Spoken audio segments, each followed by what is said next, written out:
Win 18! Win 19! 핫! 안녕하세요, 반갑습니다. 픽다운입니다. 미국의 스포츠를 두고 격언이 있습니다. 화려한 쇼맨십 그리고 소수의 플레이어로 구성된 NBA는 선수들의 리그, 엄청난 규모의 선수진과 기나긴 시즌의 MLB는 GM들, 제너럴 매니저들의 리그. 그렇다면 NFL은 무엇일까요? NFL은 바로 감독들의 리그라고 불립니다. NFL에서 감독의 역할이라는 것은 그 어느 스포츠와 비교해도 굉장히 큰 역할을 가지고 있는데요. 매 플레이가 단편적으로 끊어지기도 하고 그 와중에 매 플레이끼리는 유기적으로 연동이 되면서 게임 전체적인 그림도 그려야 되고 53명에 달하는 엄청나게 큰 선수진을 관리해야 되는 역할도 있고 그 와중에 또 한 명 한 명 동등하냐? 그것도 아니고 NBA처럼 유달리 빛나는 스타들의 존재도 있기 때문에 그 선수진만큼인 엄청나게 많은 숫자의 코치진이 있기 때문에 NFL에서 감독의 역할이란 건 굉장히 절대적입니다.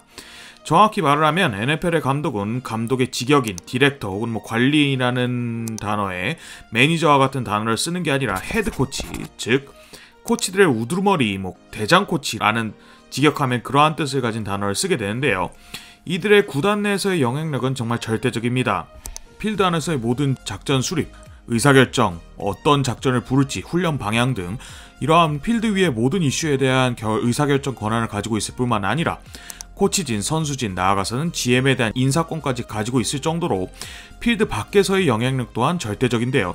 특히나 NFL의 유명한 코치들은 사실상 GM을 겸하고 있을 정도로 이 NFL 감독들의 권한이자 역할이란 건 대단히 큽니다.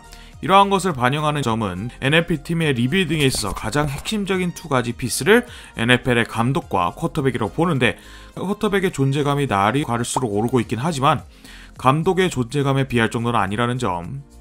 여러 면으로 어떻게 봐도 NFL에서 감독의 역할이라는 건 절대적입니다. 자, 그렇다면 이런 NFL 헤드코치, 즉 감독들은 도대체 어떤 사람이 선임될까? 오늘은 그 이야기를 해보려고 합니다. NFL 구단의 가치가 날이 갈수록 오르고 플레이와 모든 작전이 정교해지면서 모든 코치진의 숫자 자체가 엄청나게 늘었는데요. 그럼에도 불구하고 예로부터 NFL의 코치진은 총책임자인 감독 밑으로 크게 세 가지 분류로 나눌 수 있습니다. 첫 코치진은 바로 공격 부문입니다. 이러한 공격 코치들을 총괄하는 사람을 바로 제가 공격 코치라고 부르는 사람인데요. 공격 코치는 영어로는 오펜시브 코어디네이터라고 해가지고 직역하자면 공격 부문 코어디네이터, 공격 부문 조율자 이럴 정도로 해야 되지 않을까 싶은데 NFL의 공격진 선수 관리 및 공격 전술 설계 등 공격에 관한 전반적인 것을 총괄하는 공격 부문의 총책임자입니다. 이들의 대부분은 공격 부분 각 포지션 코치, 그러니까 와이드 리시버 혹은 쿼터백 코치, 러닝백 코치 같이 공격 측에서 각 세부적인 포지션의 코치에서 공격 코치로 승진을 하게 되는데요. 뛰어난 공격 코치 출신들은 팀의 창의적인 공격 전술을 구상하고 그에 맞는 선수들을 훈련하면서 성공적인 공격을 펼친 팀들의 농공 행사에서 가장 1순위로 언급되는 존재들이기도 합니다. 그에 따라 자연히 매해 NFL의 감독 시장에서 가장 각광받는 존재들 중 하나이기도 한데요. 대표적으로 올해 49ers의 기가 막힌 러싱 전술의 공격 코치 출신 마이크 맥데니얼이 돌핀스의 감독으로 가게 되었고 지난 몇 년간 패커스의 프로 연속 진출 공격진의 1등 공시로 평가받은 패커스의 공격 코치 네더니엘 해킷은 올해 덴버 브론코스의 감독으로 바이킹스의 다이내믹한 러싱 공격의 총지휘자인 공격 코치 바이킹스 공격 코치 출신 케빈 스테판스키 또한 브라운스의 감독이 되었죠. 닉 시리아니 또한 콜츠의 공격 코치 출신이었다가 이글스의 감독이 되고 페이트리어츠의 공격 코치 조시 맥데니얼스 또한 올해 레이더스의 감독이 되는 등 정말 엄청나게 많은 숫자의 공격 코치들이 감독으로 선임되고 있는데요. 각종 룰의 변화, 전술의 발전으로 NFL 팀들의 공격력이 날이 갈수록 중요해지고 그 임팩트가 커짐에 따라 리그에서 핵심적인 부분이 되면서 공격 코치 출신들은 지금 그 어느 때보다 더욱 시장에서 각광을 받고 있습니다. 자, 그러면 공격이 있으면 수비가 있죠. 동전의 양면처럼 공격이 각광을 받으면 그 공격을 막거나 멈출 수 있는 수비도 중요해집니다. 수비도 마찬가지로 여러 수비 코치들이 있는데 그 중에 총책임자는 수비 코치, 제가 수비 코치라고 부르는 디펜시브 코어디네이터라는 수비 총괄이 있습니다. 이들 또한 라인맨, 라인베커, 코너백, 세이프티 등 각 세부 포지션의 코치에서 승진을 하게 되는 경우가 대부분인데요. 갈수록 창의적이고 강력해지는 NFL의 공격진을 상대로 호수비를 거두게 되면 이들 역시 감독 시장에서 굉장히 높은 우선순위를 받게 됩니다. 대부분의 다른 스포츠 수비 부문과 동일하게 아니면 어쩌면 조금 더 격렬하게 공격 측 코치들의 대부분 있는 창의적이고 전술가스러운 면보다는 좀 단단한 기강과 아주 굳건한 기본기, 태클 이러한 거에 굉장히 큰 중점을 두고 감독으로 선임되면 이러한 기강 부분에서 큰 보강이 되지 않을까라는 기대감을 들게 하는데요. 시애틀 시어코스의 명감독이자 슈퍼볼 우승자인 피트 캐롤 감독 역시 평생을 수비 코치로 근무하다 감독이 되었고, 선수들의 코치라고 불리는 마찬가지 슈퍼볼 우승자인 피츠버그 스틸러스의 마이크 톰린 감독 역시 커리어의 대부분을 수비 코치로 근무하다 감독이 되었습니다. 좀 더 최근으로 오게 되면 휴스턴 텍산스의 코치인 마이크 브레이블은 테너시 타이탄스의 감독으로, 포티나이너스의 강력한 수비를 이끌었던 로버트 살라는 그 수비력을 인정받아 뉴욕 제츠의 감독이 되었고, 이번 차저스의 감독인 브랜든 스테일리 또한 램즈의 리그 1위 수비 코치를 만드는 수비 코치 출신이죠. 자, 그리고 공격과 수비 외에 NFL에 다른 부분이 하나 있습니다. 바로 스페셜팀이라는 건데요. 스페셜팀이라는 거는 이제 공수가 아니고 공격을 공을 차는 펀트, 필드골 이런 것 같이 NFL 게임에서 다소 부차적인 요소들, 매든 게임을 하다 보면 자동 플레이를 걸게 되거나 게임을 실제로 보게 되면 물을 뜨거나 화장실 가는 타이밍에 나오는 플레이를 담당하는 스페셜팀의 코치들이 있습니다. 사실 스페셜팀은 NFL에서 NFL 선수들 같지 않은 피지컬의 선수들이 뛰는 곳이고 만년 후보들이 주로 뛰는 자리긴 한데요. 에이스들은 체력 안배와 부상을 고려해 많이 뛰지 않고, 또 하나 각 플레이에 대한 변수 창출의 가능성이 적어서 에이스들보다는 후보들이 뛰는 경우가 많습니다. 이렇게 스페셜팀은 시청자들도 크게 신경 쓰지 않을 뿐만 아니라 심지어 선수들끼리도 스페셜팀 전용 선수는 NFL 선수가 아니냐라는 조롱이 어느 정도 있기도 해요. 다소 후보로 구성된 스페셜팀을 감독하는 코치들이 NFL 감독이 되는 경우가 있는데, 아주 재밌게도 이 스페셜팀의 경험 있는 스페셜 코치 출신들이 NFL에서 가장 성공적인 감독이 되는 경우가 꽤 있어요. 현 NFL을 넘어서 NFL 역사에서 가장 성공적인 감독 중 하나인 페이트리어츠의 빌 벨라칙은 젊은 시절 빌 파셀 감독 밑에서 스페셜팀 코치만 6년을 했고, 볼티모어 레이번스의 감독으로 슈퍼볼 우승자이자 현 NFL에서 명감독 중 하나로 불리는 존 하버우 역시 필라델피아 이글스에서 8년이나 스페셜팀 코치를 했었죠. 이외에도 베어스의 전설적인 감독인 마이크 디카, 스틸러스의 전설적인 감독 빌 카워 등 수많은 명장들이 의외로 이렇게 다소 중요성이 좀 덜해 보이는 스페셜팀 코치 출신입니다.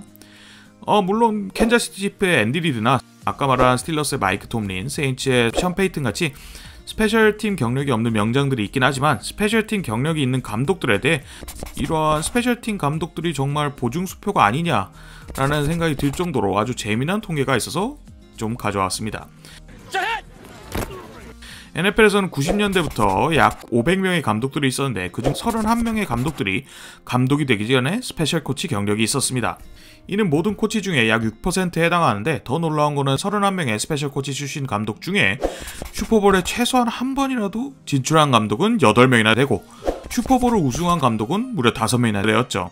이 기간 중 가장 높은 승률을 가진 감독 40명 중에 7명이나 스페셜팀 코치 출신인데요. 이는 무려 17.5%에 해당하는 엄청나게 좋은 성적입니다. 스페셜팀 경력이 있는 감독과 없는 감독들을 비교하는 매우 흥미로운 데이터들이 있는데, 보면은 스페셜팀 경력이 있는 쪽이 없는 쪽보다 승률 자체도 1푼 정도 높고, 플레이오프에서 승률은 무려 7푼 가까이 높고, 플레이오프에 진출한 횟수는, 그러니까 경력으로 보았을 때 스페셜팀 경력이 있는 감독들은 5년, 없는 감독들은 4년으로 거의 한 1년 가까이 차이가 나고, 감독당 슈퍼볼에서 승률도 굉장히 큰 차이가 나죠. 왜 이런 걸까요? 왜 NFL에서 가장 부차적인 플레이를 담당한 듯한 코치, 감독 시장에서 사실 스포트라이트를 가장 못 받는 스페셜팀 코치가 왜 이렇게 의외로 명장들이 많고 좀 좋은 데이터를 보여주고 있는 걸까요? 이에 대해 세인츠의 스페셜 코치 데런 리지가 스페셜 코치의 일과에 대해 소개한 인터뷰를 제가 참고해서 대충 파악을 해봤습니다. 스페셜팀 코치는 다른 부분 코치들과 다르게 선수진 전체, 그러니까 팀의 에이스부터 후보까지 모든 선수진과 회의를 하고 교감을 합니다. 킥이나 킥오프, 펀트와 같은 스페셜팀 플레이에 후보들이 주로 포진되고 대부분의 경우 후보들로 구성되는 건 맞지만, 특수한 아주 중요한 순간에 스페셜팀 플레이에서는 에이스들이 굉장히 많이 쓰기도 해요. 예를 들어 온사이드 킥 훈련을 할 때 공을 잡는 선수들은 공에 대한 감각이 가장 좋은 리시버들이고, 반드시 잘 막아줘야 되는 펀트 상황에서는 스피드가 빠르고 태클 능력이 좋은 에이스 코너백들을 좌우에 배치하게 되고, 중요한 순간, 예를 들면 경기가 끝나는 순간 승패가 달린 피드골을 차거나 막을 때는 각 공격 수비 라인에 에이스들이 들어가게 되죠. 이처럼 평상시에는 후보로 구성이 되지만 중간중간 에이스들을 필요로 하기에 팀의 모든 선수들과 소통하고 그들의 상황을 전체적으로 볼 수 있는 게 바로 스페셜팀 코치라고 합니다. 이렇게 선수진 전체와 이야기하고 전술을 짜는 이점은 드래프트부터 FA까지 팀의 선수진 구성에도 깊이 관여할 수 있게 해주는데요.